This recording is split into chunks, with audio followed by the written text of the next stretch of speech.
Hey guys, it's Graham. What's cracking? It's September 9th. You know what that means. It is the first day of the American Paladin Kickstarter.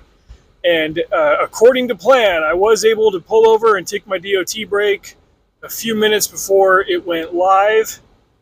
Jumped onto the live stream, got into the chat with the other readers and fans and such, and had a grand old time. Larry described it as when he used to do competition shooting, the kind of like butterfly sense that he would get in his stomach when it was game day. And there was a bit of a chat on the live stream about how doing a launch this way was reminiscent of book launches of yesteryear, when you could have your own website and your own forum, before social media swallowed up everything and then siloed it and cut off a creator's access to their audience. Having that sense of hype and community as everybody was jumping in on something that they were excited about was really, really cool. As soon as it went live, I jumped in there and it said that there was already like $200 worth of backing. It was like $213. I found the price point that I wanted. It was for the graphic novel and the hardcover. Backed that, and then within seconds, it was blowing up. The website couldn't update fast enough for the people that were pledging.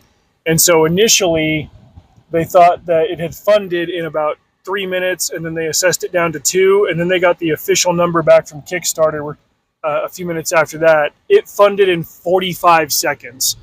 And at the time of this recording, it's 1:30 in the afternoon. I finished my route.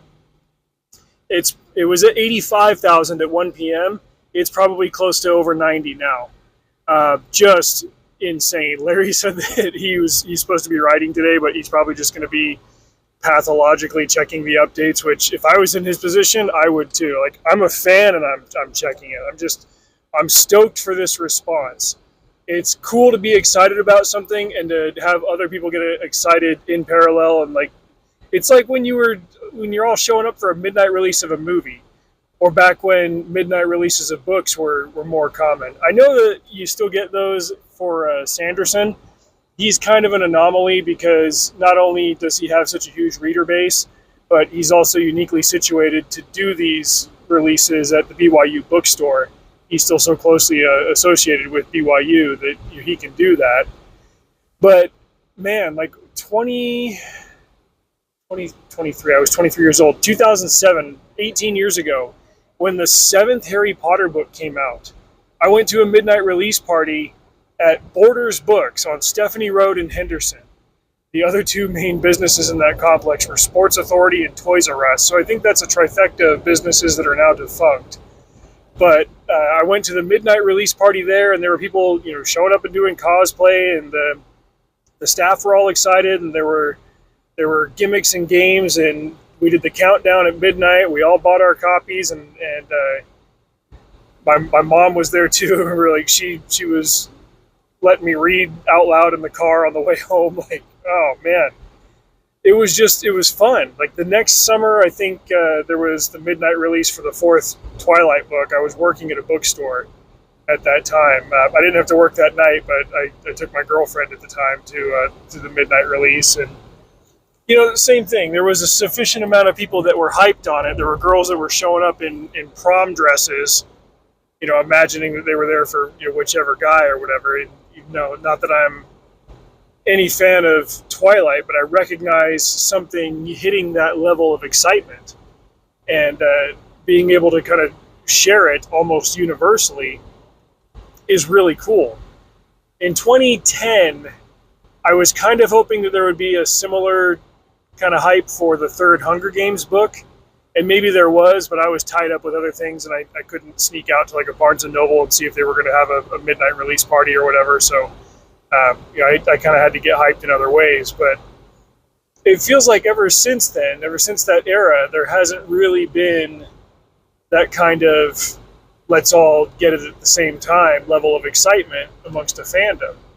And I had fun backing the Brandon Sanderson Kickstarter from 3 years ago now, even if I wasn't wild about the books that came out as the end product. But Larry Correia has never let me down. Like, there's never been a Larry Correia book that I had to force myself to finish. And I'm really excited about this one. Like I said, I'm excited about Alex Wisner's art for the graphic novel.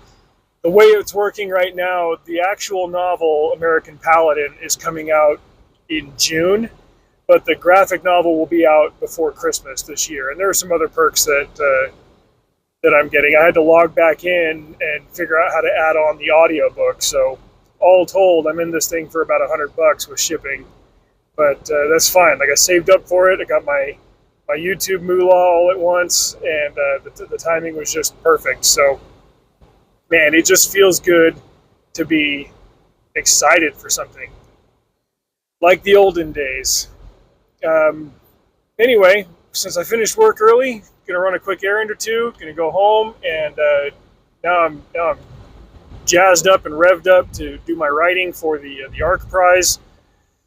See if I can lock that sucker down, and just it's cool. It's fun. I like liking things.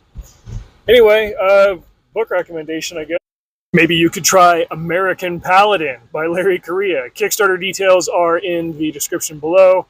Y'all drive safe. See you out there.